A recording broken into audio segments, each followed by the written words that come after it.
Shall we dig into the mind of a coach?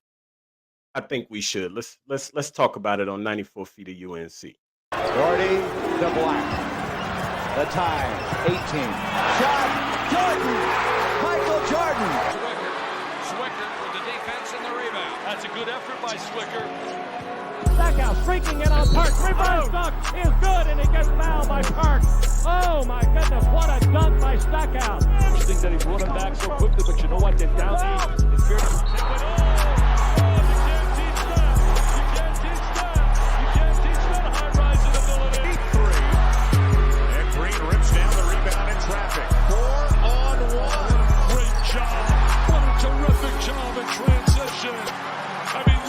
the glass, no good. Rebound, followed by Hansbrough. Good! Carolina. inside 30 overall. Love, top of the key. Alice, the belt is over. Carolina.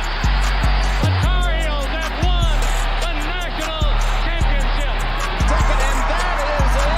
There is a new dean in college basketball. North Carolina takes the title. Captain, any final. North Carolina is the 2009 national champion. And this year, the confetti is going to fall to North Carolina. They're not going to be denied this time. What is up, everybody? It is Tuesday, September 3rd. Can't believe we are already in September. You are tuned in to the 94 Feet of UNC podcast. I am your host, Lenzel Graham. I got another special guest in the building with me today. He decided to stop through for a brief minute here in the Zell Dome. That's what I call it, Coach. So it's not the Dean Dome, it's the Zell Dome. But before we get into the introduction with him, everybody make sure that you follow me on Instagram and on Twitter at 94 Feet of UNC. Make sure you like, subscribe, comment, share to my YouTube channel at 94 Feet of UNC. Hit that notification bell so that you don't miss out on any content that I provide for you. And you never know who's going to stop in for a few minutes into the Zell Dome and talk and everything. Get some things off their chest if they want to. But my guest for today is Coach Bill Robinson. He is the head coach of the University of the Milligan Buffaloes. And Coach is in the building today. Coach, how are you? I'm doing great, Lenzel. It's a great day. Classes are going and campus is hopping. So it's always a great day to be on campus. Absolutely. I can imagine what it's like going on right now with school just starting back and things like that. So I can imagine you're a pretty busy man, especially getting ready for with practice and the players and things like that. So I truly, it's an honor for you to be here. I appreciate you for stopping by, taking a few minutes out of your time to tap in and chop it up with me a little bit, as they say nowadays. So, but tell a little bit of everybody that don't know a little bit about yourself. Sure. I grew up in New Jersey. I was born in Atlantic City, grew up in Ocean City, 3 blocks from the beach, went to a really small private school. Played, and when you go to small schools, you play everything. We had soccer, basketball, baseball, played all 3. But basketball was always my love. My junior year, led the nation in scoring, averaged 39.8 points a game. If you go back and you look at USA Today newspapers, I had a 59-point game, had a 58-point game. Scored a lot of points, but that just meant my team was pretty bad, and I had to carry a lot of the load. But I went to 5-star after my right before my senior year, and Bobby Hurley was there. A lot of guys who went, ACC and Big East and all over the place. And I knew I wasn't big enough. I was 6 foot, 140 pounds. I knew I wasn't big enough, good enough to be able to play at that next level. So I went to a small college, went to the King's College in New York, got to play soccer and basketball. Baseball and basketball. It was my alma mater, my mom and dad. So that made it even more special. But scored 2,700 points in high school, scored 2,700 points in college. I was a small college All-American and got right into coaching. And that's kind of how you got to have a break. And I actually got a break from my baseball coach. Went to Laternal University in Texas. After 2 years of coaching, he asked me to come down and be his assistant. And at 25, he handed me the program. So I was a head coach at the college level at 25. So I just finished my 30th year as a head coach. all at the small NEI level. I don't regret one bit. I love the fact that I got to see my kids grow up. I got to be at their games. They got to be at my games. All three of my kids graduated from Milligan, so I got to see all of them here. I actually had one year where all three of them were on campus with me.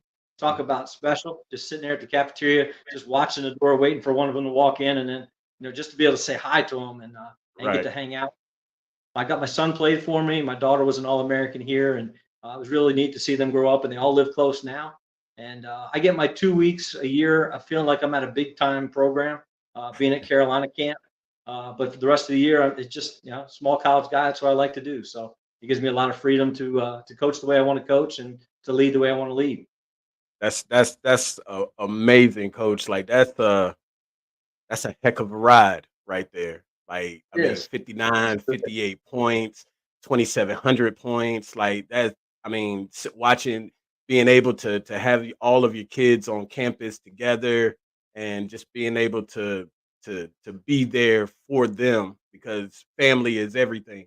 So just being able to be there with them and just seeing them grow throughout everything, on top of the hard work that you put in as a head coach, that is remarkable. It is amazing, and salute to you for sure. Wow, that's a great story. Great story. I know you got tons of stories, because I mean I avid listener of Locked On Tar Heels. For anyone that don't know, Coach Rob is a special guest, a frequent special guest on Locked On Tar Heels with Isaac Shade, a close friend of both of ours. I actually had Isaac on last week, Coach, which was an amazing episode. Isaac puts in so much hard work, and it's just to be appreciated. So I fully support him. I fully support you. I love what you guys do on the show. Yeah, so that is you gotta. I know about the stories. I mean, but we can probably maybe get into that a little bit later. I wanted to jump right in and ask you, how did you become a Tar Heel fan? Yeah, it's kind of a funny story. I was in Texas for 4 years, got the job at Montreat College outside Asheville. So when I moved to North Carolina, they said, "Well, who do you root for?" I said, "I root for the Yankees and the Sixers." They said, "No, you have to root for Duke or Carolina." I said, I don't want to root for either one of them. I really don't like either one of them. I don't have a favorite. They said, "Well, we have to pick." Well, my assistant at the time was a Duke fan, so I just rooted for Duke. My first Final Four was 2001, Minneapolis. Duke wins the national championship. I stood there and cheered when they cut down the net. And then I recruited a kid when I was at Montreat who was from Owen High School, Black Mountain, North Carolina. If anybody knows Carolina history, that's where Coach Williams started his coaching career. And he coached a guy by the name of Napoleon Porky Spencer. He goes by Porky. But Porky also coached track, and he coached a local kid that was he was a great basketball player. His name was Jesse Gardner, but Jesse also ran track. Well, they won a state championship. Jesse came to play for me. Porky and I became friends. He invited me to go to work camp in Kansas because Coach Williams was at Kansas. Well, let's go work camp. And at the time, my kids were 6, 4, and 2.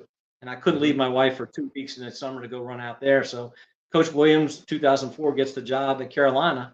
And Porky looks at me and goes, "So what's your excuse now? Why can't you come work?" And I said, "All right, I'll work. I can go to Carolina. Not a big deal. What do I need to do?" Email this guy's name, CB Grath.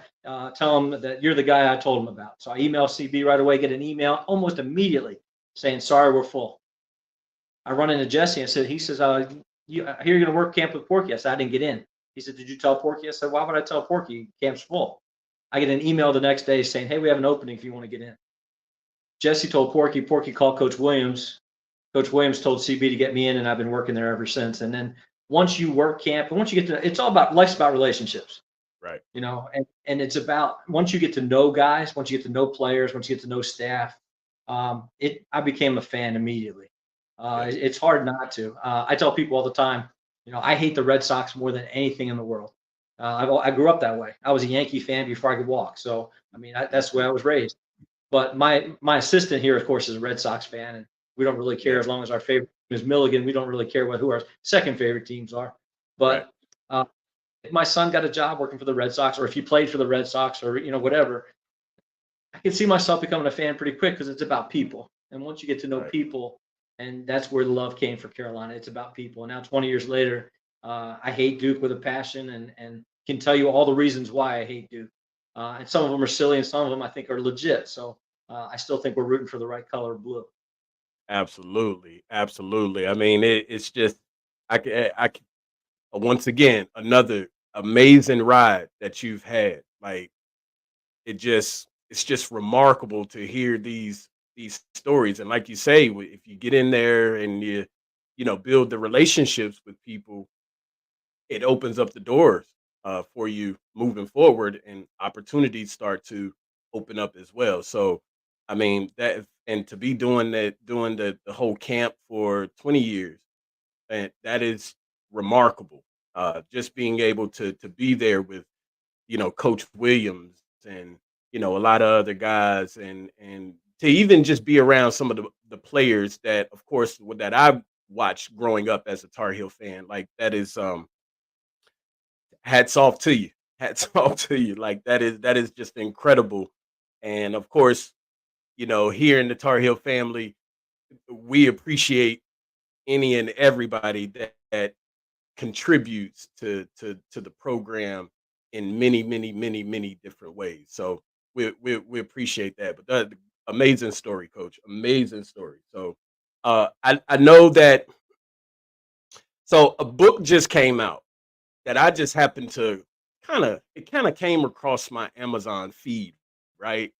And it was a book called Carolina Basketball School History, Stories, and Drills by Bill Robinson. It is, Coach, I have not got into it yet, but I Me am too. excited to read about this. I really am. 251 pages. This is incredible. Like what made you decide to write a book? Yeah, I worked my way up at Carolina camp, started at the bottom, and just I was the utility guy. Wherever they needed me, if there was an opening, I could work with 10-year-olds, I could work with the 18-year-olds, I could work anywhere in between. So I had a lot of different responsibilities. Worked my way up to be the gym head of the pros, which is in the Smith Center. It's the oldest group, and Mhm. it was 7 years ago. I'm looking around, and Hubert Davis is assistant coach. He's at one basket. Sean May was at a basket. Um, Kendall Marshall's at a basket. The other three baskets were high school coaches who all won state championships. And I thought to myself, the knowledge, the stories that are in this room right now would make a really good book. If everybody could tell me their favorite drill, their favorite story, what kind of book could we make from that? We got 70 Right. coaches, 2 different weeks. We've got a lot of knowledge, a lot of great coaches. I think it would be really interesting. Now, there were two stories in particular that kind of boosted it. One of them I'd love to tell today, but I had Please. Dean Smith, Roy Williams, and Tyler Hansbrough, who was National Player of the Year, in my gym with 10-year-olds in the same night. Stuff like that doesn't happen. But when you have a story like that, you're like, man, I tell people that story, and they said, man, you need to write a book.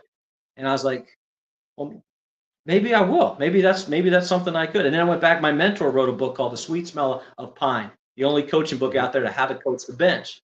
And he said it was the absolute worst experience of his life. And that kept going in my head. This is going to be a horrible experience. It's going to be, and in many ways, it has been a horrible experience. It's just the amount of time, and 6 years. It took me 6 years to get it all done. Partly because as soon as the season would start, I would literally put the book on a shelf in my closet and I wouldn't touch it for 6 months because I'm a coach Right. and I've got to be able to. And then in the spring, I'd get it back out, and I'm like, these stories aren't even quite relevant anymore. I've got to rewrite them to make it seem more current. And but that's really how it got started. And then just interviewed guys. Yeah. I do an hour interview, and it would take me a week or two to be able to translate all what they wrote into actual stories. But just everybody was really willing just to sit down and talk to me. The last two interviews were the hardest two to get, and Yeah. of course those were Coach Williams and Hubert. But got both of those in June this year, and said I got to get this done. I can't go through another season and wait. So I just knocked it out, and there it is. Yeah. Yeah. This is like I said, this is amazing. I was speaking with Isaac last week, and when me and him talked about it, we both was just excited to really get into this and be able to read these stories in regards to, Dean Smith and Coach Guthridge and Coach Williams and Coach Davis, and just so many different things, and just the road that you probably traveled and everything within this book. So You we got no doubt. appreciate this. Yeah. We appreciate this. It's well needed. It for those that don't know, the link will be in the description. It's on Amazon for you to be able to go and purchase. So make sure that everybody get out there and you all support Coach Rob in this book. I'm gonna tell you now, Coach. Like, if I get into it and I read it, and of course I know it's gonna be amazing and good, but I'm gonna be looking for a part two. Well, I don't know if that's going to happen, but you're welcome to text. You got my number. You can call me. We can talk about it. I love to talk about it. But even your intro to your show gets me excited because I've gotten a chance to meet Vince Carter. I've had Antoine Jameson sat in front of me at the last game I was at. I was sitting with Coach Williams in his section, and if I stretched my legs out, I kicked Antoine. I was at the 2005, 2009, 2017 national championship games. I was there when Villanova hit the shot and Chris Jenkins, and had my heart broken. But I was there when Caleb Love hit the big three against Duke. I was in the Carolina section. I was able to witness all those things firsthand.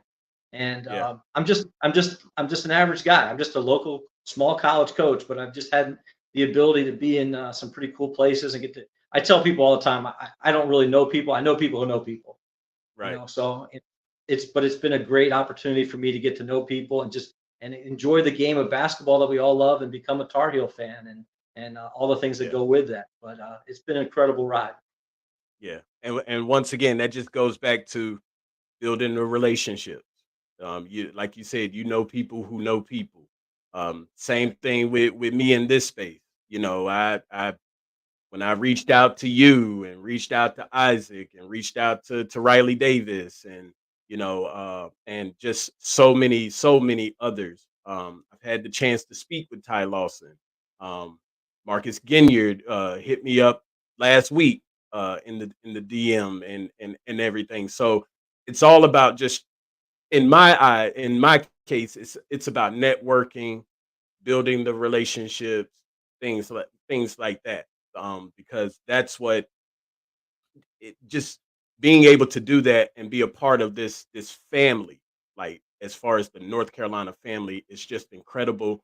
I don't know if a lot of people really realize how amazing it is to be a part of this family, just because of the history and things like that. So, and it just goes, it's going to continue to just go on and on and on and on.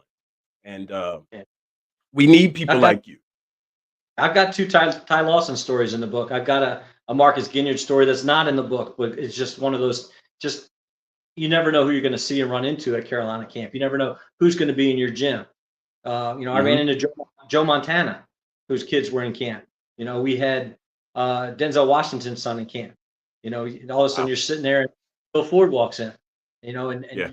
you have to be ready for anybody at any time. And again, I always try to put my face in front of them as much as possible. So a lot of coaches would go play golf in the afternoon. I just go to the Smith Center.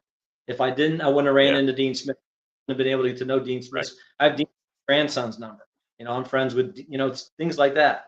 When I got done the book, I texted Coach Smith's son and said, "Hey, I finally got it done. Thanks for being accessible." All those things. But it's about being there and just being present and working hard and being invited back and asked to do more and more as things go along. So pretty much anybody you can mention from 2004 until now, I've got some kind of story, and they're going to be positive stories. I'm not going to, if I have a negative story, I just won't tell it. And we've got some of those too, where you just talk about it. But we want everything to be positive. We want everything up and up because this is a team that we love. We want other people to love it too. Yeah. It's funny because I remember just as I was sitting here thinking, I remember I know which game it was that you was at. It was the Miami game. As a matter of fact, you was there with Isaac. And Yeah. me and my wife, like, I always, when I get tickets, I always try to get them in the same section, and Mhm. we sit up on the upper level, but we sit across from where you could just look down straight at the bench, and you could see Coach Williams sitting there, and all of that. So I told my wife, at the time, this was even before I even got into podcasting. I told my wife, I said, "That's Isaac Shade and Bill Robinson right there, sitting behind Coach Williams and Antoine Jameson." And she looked at me like, "Okay, Who? who are they?" And I'm like, yeah, so but she knows from the that I listen to the podcast all the time. And when I showed her the podcast and everything, she was like, "Oh, like, okay, like," and we tried to get down there because I wanted to meet you guys and meet Coach Williams and Antoine and everybody, but unfortunately we wasn't able to do so. But hopefully in the future, we'll be able to do that, meet up at some of the games and be able to maybe sit together or whatever the case may be, get some pictures, things like that. So but I do remember that game. That was the 42-point night for RJ, if I'm not Yeah. mistaken. Yeah, against Miami. Great game. Great game. I mean, the environment was absolutely incredible. Absolutely incredible. So, and that was I'll her tell you. first time even. Yeah, I'll tell you one more No, thing go about ahead. that night. Our JV played before that game.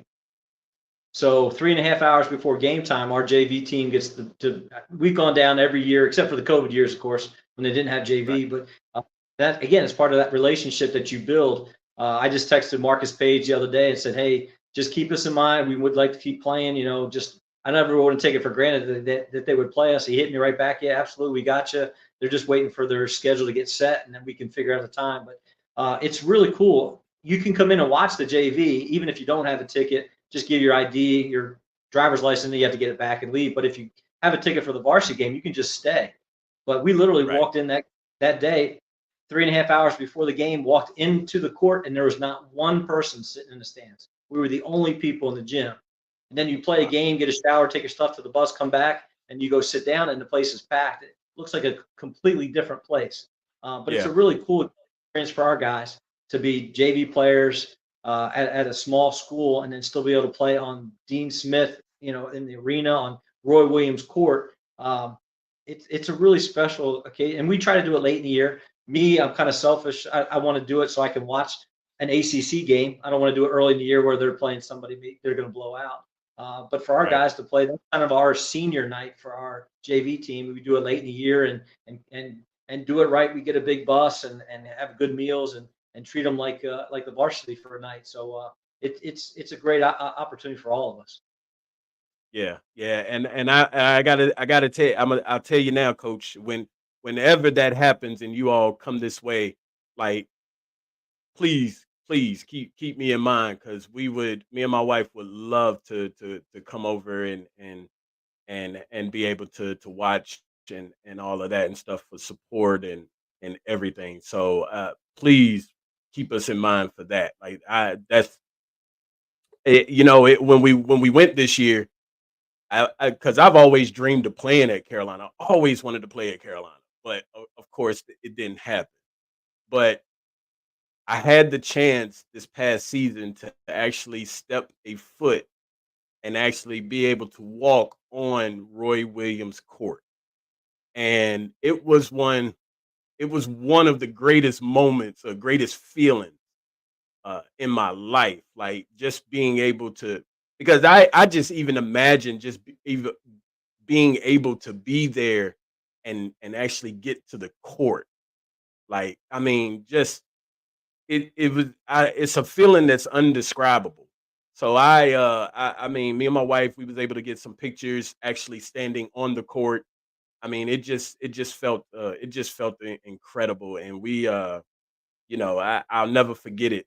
But I definitely want to come and check out the team and your team and everybody and get a chance to just like you said, be there when it's empty but then, stick around for a game that evening where it's going to be packed. So I can imagine that feeling is out of this world. So Sure. yeah, but definitely keep us in mind for that, for sure, for sure. And I know you got stories and stories for days. Like I trust me, it's story time with Coach Rob. Like I know how it goes. Like I definitely know how it goes. So Coach, let me ask you this: when it comes to like coaching in the during the off season, even during the season, I can imagine, of course, it is a stressful job at times. What all goes into to coaching and like preparations and recruitment and just those things. Like I've always wondered how that works and how it goes and being able to talk to someone that is an actual coach that experiences it. Yeah, it's I call it the hamster wheel because it is a little bit Okay. like you would have Groundhog Day where you feel like I go through stages. Right now, I'm in that Mhm. preseason phase, so we're working. We're lifting 3 days a week. We did our conditioning last night. I ran the JV's conditioning as well as the varsity last night. I wanted them to realize that I'm serious about this. Our varsity guys did great. Our JV not so much, but we're trying to set a tone. We're trying to set our culture for what's going on. So I want to make sure that they understand the weight room is very important. The classroom is very important. I want to make sure they're all going to class. But the conditioning, if we want to play fast, we want to play the way we want to. It's 365 days a year being able to stay in shape. And the guys who worked out well this summer did great last night. The guys who didn't, it showed. So that's what we're working Mhm. on right now. We'll start getting our system stuff in here. We can't do anything till September 16th. But as a staff, we're sitting around. Okay, we do offensively. We do stuff in series. So we've got a 10 Mhm. series, a 20 series, a 30 series. We've got a pistol series. We got all these different things. So now we're deciding which ones we want to do based on the personnel that's come in. So we've got 4 transfers that came in, including one D1 transfer, and 3 D2 transfers. So personnel wise, we've got to figure out now what is our best offensive setup, our best defensive system for the guys that have now come in. It's going to Right. be different year to year. Hubert and I had the conversation his second year, right after they had made that run to the national tournament game. Um, Yeah. every year is different. Even if personnel is the same, every year is different. So you've Right. got to figure out this year's team and what how you take advantage of the strengths and maybe hide some of the weaknesses. Figure out what your weaknesses and make sure you maybe improve them as well. But that's a lot of what's going on right now. Then you get into the first week of practice is great. Phil Worrell's an old coach that we actually had lunch yesterday. We're trying to, just spend time with coaches and stay sharp. But he said the second week of practice is always the worst because that new everything, that feeling that everything's new and everybody's excited. And that second week is still a long way before your first game, so it's usually a miserable week. But we start end of October. Our first game is October 25th, so we don't have a whole lot of time to get ready. So we're Right. gonna put system stuff in right away, and then when games get going, it hits pretty fast. You get to Thanksgiving break, we'll play a Thanksgiving tournament. Then you got a week, and then it's finals, and then you got Christmas break. So that first semester always seems to just sneaks up on you how quickly. And we play conference games. I think our sixth game is a conference game. So Wow. we have 2 tournaments and then a non-conference game that we play in Winston-Salem, and then we're right into conference play. So we don't have a whole lot of time to ease into it. Um, and then it's on from there. You're watching film. Um, I break stuff up with my staff. So Yeah. I have one assistant who's doing offense, one who does defense. I can kind of go between the two of them. We have another guy who does just all of our recruiting. Obviously, I'm heavily involved in that, but he's the one going out there and really beating the bushes trying to find guys. And then Yeah. my job is to seal the deal essentially is to Yeah. really finish it. Um, but everybody's got their own responsibilities. What's going on? We have way more paperwork at our level than I think we should. But we have one secretary for our whole entire athletic department. We have 33 teams. We have one secretary. So all the paperwork for our program is stuff that I do, and I'm trying to delegate more and more of that stuff. But we do a lot of fundraising. We'll be at the UT football game this weekend. The weekend after that, we've got an elite camp on the 7th that we'll have some guys in, some recruits for the future. And then we've got the NASCAR race in Bristol we worked, and we got another football game the weekend after that. So we're busy all the time. I think my next Saturday off is the Saturday before Christmas.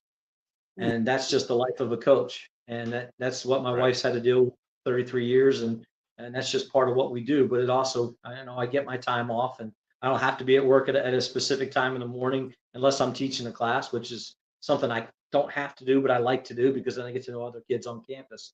But it's different than coaching high school. I don't have a homeroom. I'm not teaching, a set schedule and then going to practice at 3:00. But we have one gym. It's a nice gym, but we have to, very often we're practicing 6 to 8 or 8 to 10. Some of the workouts that we have today are going to be late. We've got physicals. So it just varies. But the times, I had class at 8:20 this morning. I'll be out of the gym by 9, 10 o'clock tonight. So 12-hour days are typical even during the off season. Yeah. So I like I said, I can imagine all of the work that goes into it. Like I've even thought about, like, for myself, like, I wonder if I could do the whole coaching thing. But then I started to think, like, wait a minute, what all goes into that? Like, so it's probably so much that goes into it. Like, you got to make sure the players are eating right. You got to make sure that they're, when it comes to their grades and their academics and things like that. Like, you can't miss one thing, because if you miss that one thing, it affects everything else.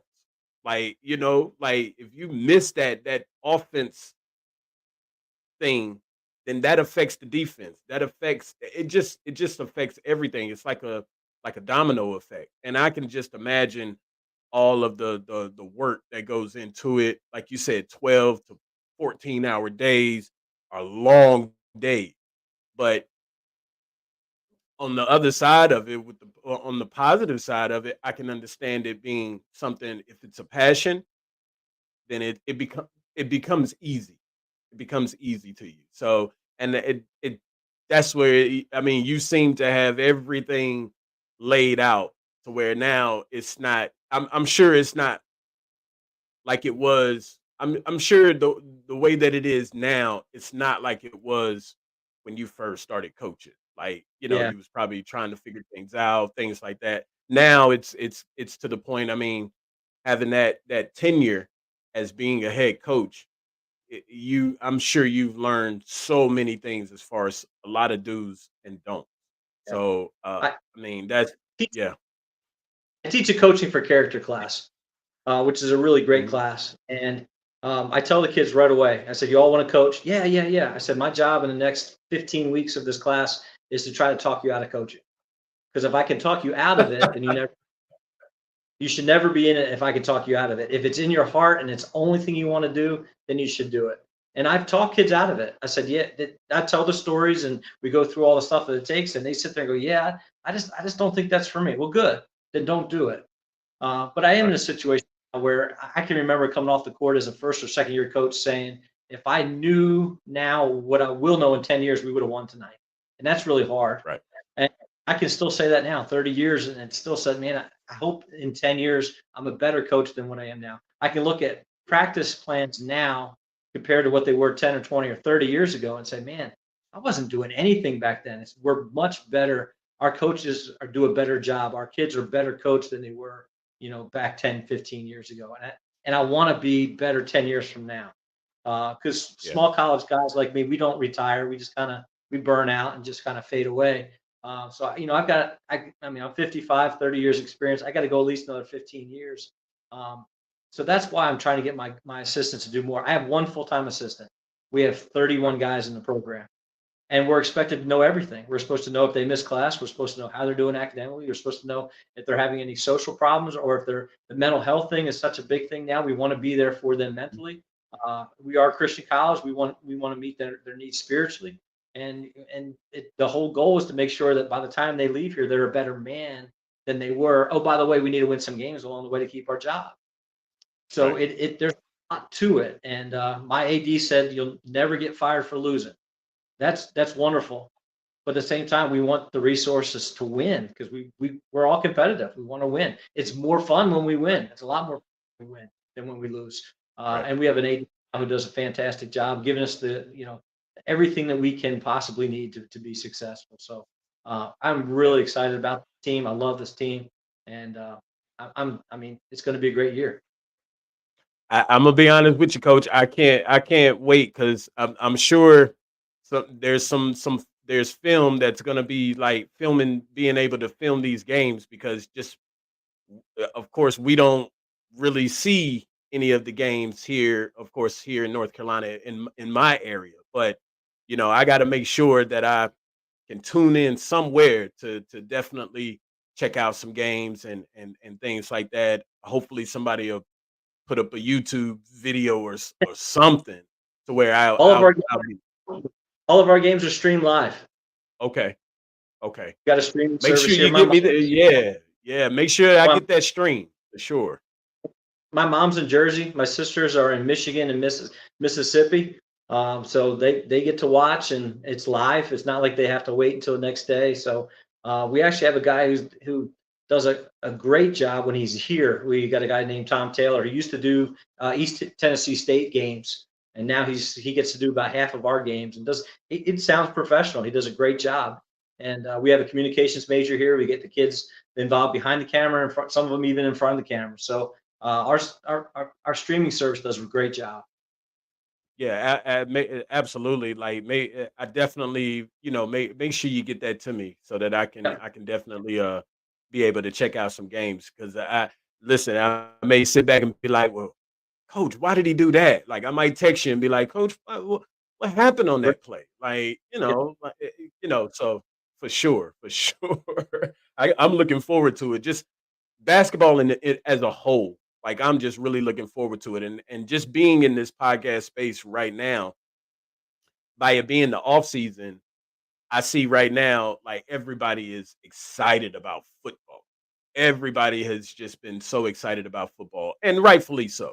So I can't wait, and I can only imagine this will be my first season being a podcaster, but also well being in this space as an avid watcher of just college basketball now. So I'm excited for it, not just for UNC basketball, but just basketball as a whole. Not really a big NBA guy like that, even though I'm a Knicks fan.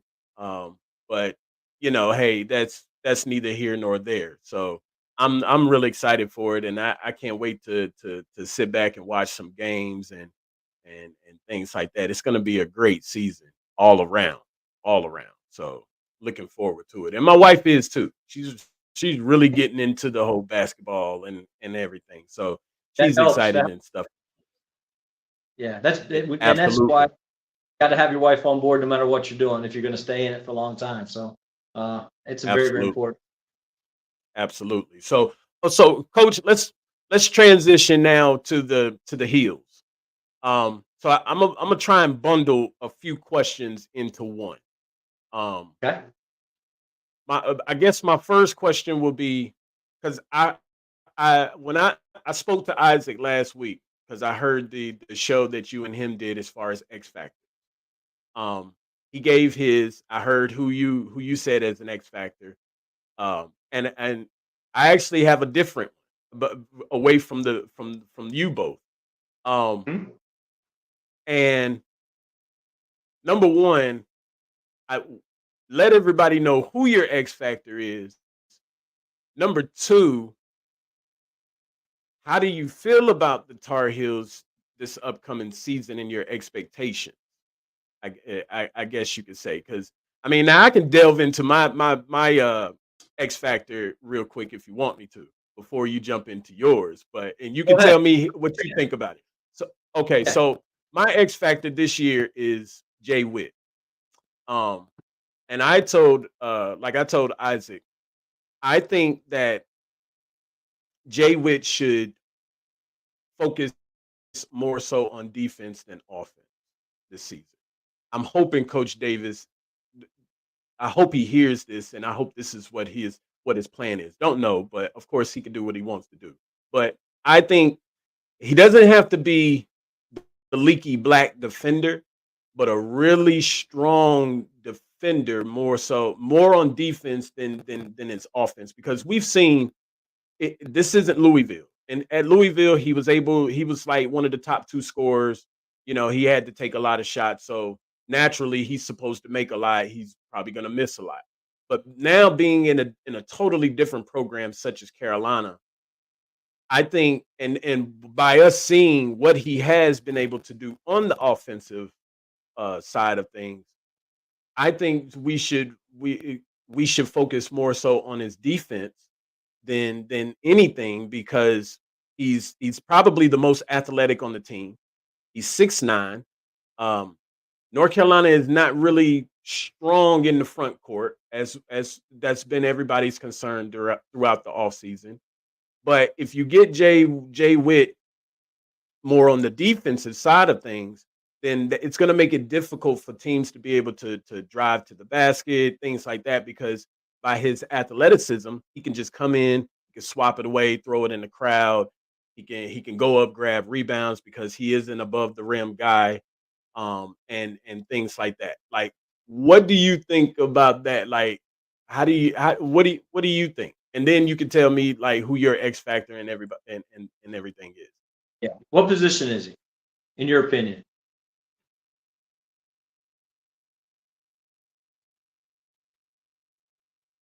Four.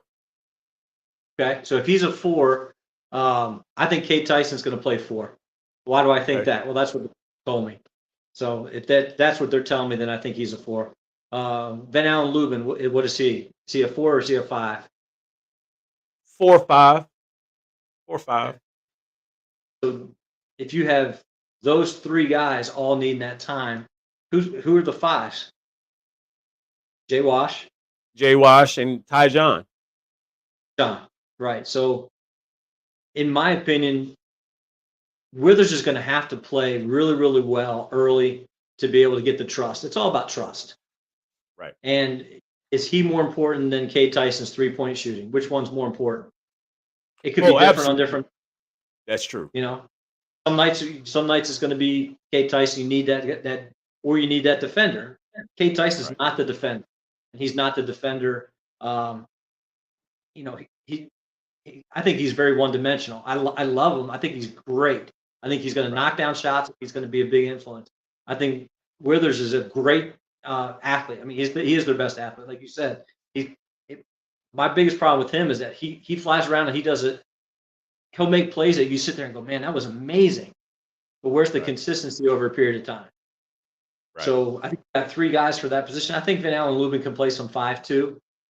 He uses his body so well. He does all the little things. Don't necessarily have to throw him the ball every time down the floor, but he's got great hands and great rebounding. I don't know Claude very well. I haven't seen Tyson play a whole lot.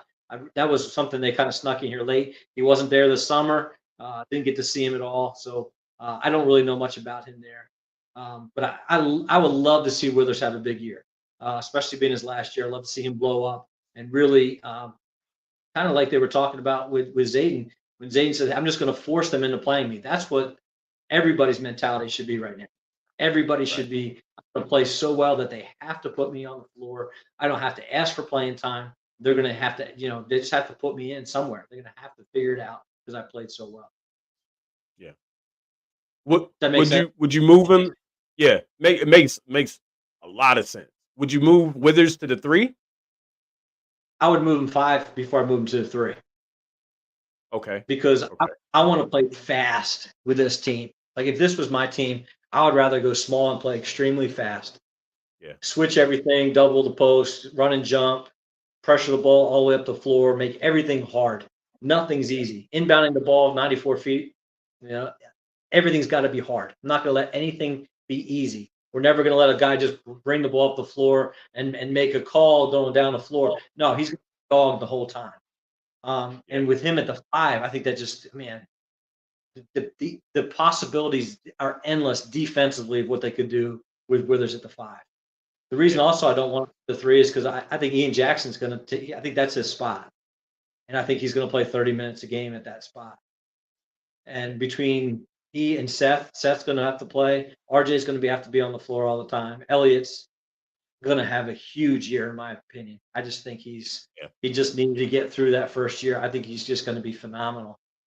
So with so many guards, I think you're going to have to push some of those guys maybe to the bigger spot, even though they're not necessarily a typical five. And in today's games, the numbers mean anything anymore. Let's put 5 guys on the floor that can all go and play and make plays and can pass, rebound, and handle it, and just let's go play. And I think that's more of what we get into, doing more conceptual things instead of sets where you have to slow everybody down and organize. Let's just play and go, and we'll just run into, and play ball. And that's what Coach Williams did a lot with those guys. Hey, let's go. It's freelance, which makes it sound like you're just kind of willy-nilly going and playing, but they all have rules. It's all basic basketball, and they're going to allow their talents to just ooze out. And that's really what I think they're going to do. Okay. That makes a lot of sense, and I totally agree with you. I think transition is the biggest plus for you and for Carolina this year. I mean, they just have so many. The backcourt is loaded with, like you said, with Cadeau and Davis and Jackson and Trimble. So that's a fast team right there already. And then, like you said, you throw Withers in there at the 5. They're just going to run up and down the court. Like they're going to tire people out to where now, okay, we've tired you out. Let's bring in some of the big boys now, and let's beat you up basically on the inside, because we might not be big on the inside in height, but size wise, Carolina is big. If you ask me. So, but it's going to be interesting to see. So, who would your X Factor player be? My X Factor is Drake Powell.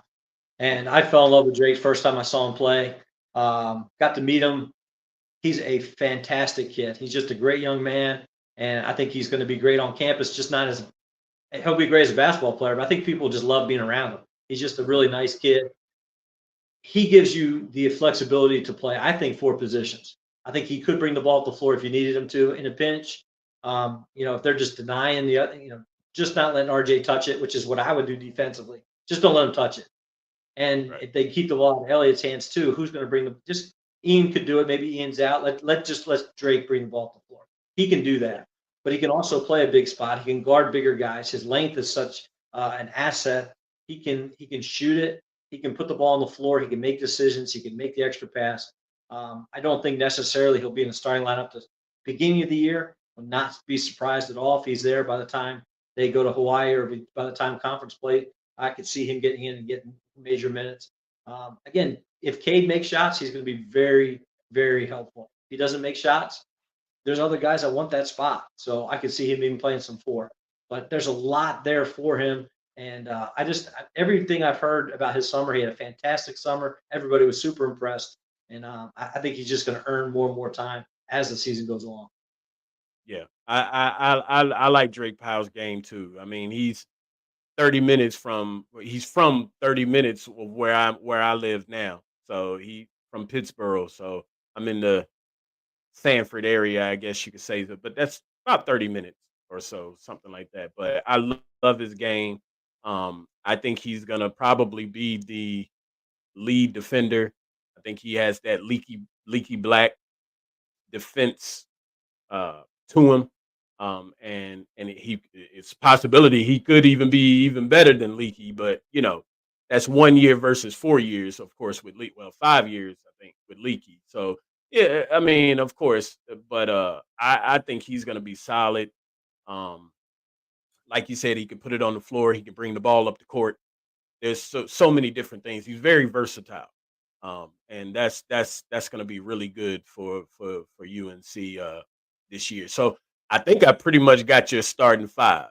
Let me correct me if I'm wrong. Let's see: Cadeau, Davis, Ian, Tyson, and Jay Wash.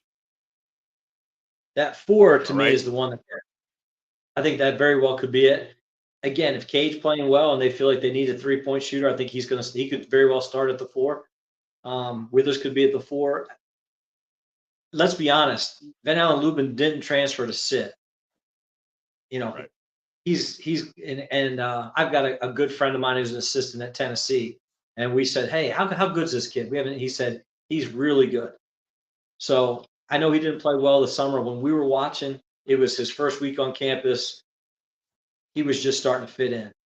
So I think when he gets more comfortable, which he should be by now, I still think he's going to get more minutes than maybe I originally thought.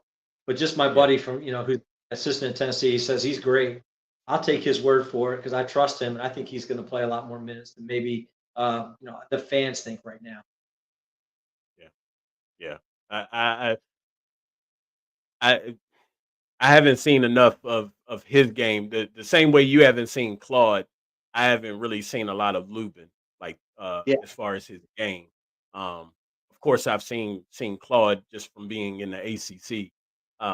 I think he's going to be a solid player. I think I'm glad Carolina picked him up. To be 6'8", 230, that's a big body. And you probably know just like I do, by me being a Knicks fan, like I think I mentioned this to Riley last week. But back in the days in the NBA, I came up in that era with the Anthony Masons and Charles Oakleys and Charles Smiths being a Knicks fan, and I used to always see the Knicks like put Anthony Mason on somebody like Shaq or Olajuwon or Robinson or whoever. And what his main objective was to go out and tire his opponent out, because use his body, use his size, kind of beat the player up a little bit to where the player just gets, a little worn down.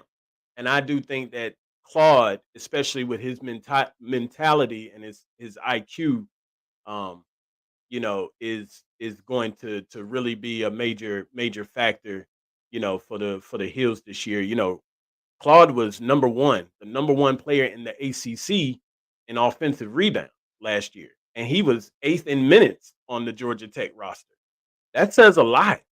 I mean, think about all of the players in the ACC last year, and here it is, Tyjon Claude, number one, and eighth in minutes on the team that he was playing with at Georgia Tech. That stands out a lot. And I think he's really going to have a good season. I think he's going to surprise a lot of people. He doesn't. I don't know about his offensive game like that and how much that will contribute, but I do think that on the defensive side of things, I think he's going to be. I think he's going to really kind of stand out a little bit. So we'll just have I to don't wait think and see. they don't really need him on the offensive end. If Right. he's just offensive rebounds and tip ins and all those little things, his contribution is going to be that offensive rebound and a kick out back to a shooter. Yeah. And that's going to give RJ an extra, couple 3-pointers a game, or that extra pass to the next shooter. That's where he's going to be valuable at the offensive end. They're not going to have to throw it in there and say, "Hey, we're going to stand around and watch you play one-on-one in the post." They Right. don't really need weapons other places. Yeah. Yeah. So I'm gonna ask you one last question, Coach, and then we'll get out of here. I'm gonna ask you one question, and it's just I just want to know your thoughts or your answer to this. Do you think RJ Davis will pass the scoring record, the all-time scoring record, this year? I haven't looked at how many does he need. Do you know how much he? 758. Let me just double check because I did. He's 785 points away. Okay, I know this is probably not the popular answer, but I would say no, and this is the reason why. I don't think he's going to get as many shots as he did last year because I think they're going to be more balanced. Right. They get more balanced, then I think, we don't want him averaging 25, 26 a game, because that means that he's having to carry too much of the load. And then come March and hopefully April, he's going to be worn down like he was, 3 years ago. So I would say no, because I know Hubert enough. I know that staff enough. They don't care. Right. They just want to win games. And I honestly, I think RJ is the same way. He just wants to win games. Yeah. And if he can win enough games, those type of records don't really matter. I think he's still going to have a great year. I still think he's going to be an All-American. But I don't think, averaging that many a game, it's going to be awfully hard for him to get there. Unless that's something that, is a big deal to the staff. And I just don't think it is. I think the staff The wins is the only number that they're really concerned about. Yeah. I agree with you. I'm like you. If he has to put the team and carry the team on his back this year, like last year, then that's not a good look for Carolina, especially with all of the scoring and athleticism and things that we have this year on this year's team. Like I just don't see it. I do think he'll probably end up in second. He'll probably pass Armando, but I mean with Armando he was about I think about maybe 500 something points away from being the all-time scoring leader. So, you figure RJ's kind of right there.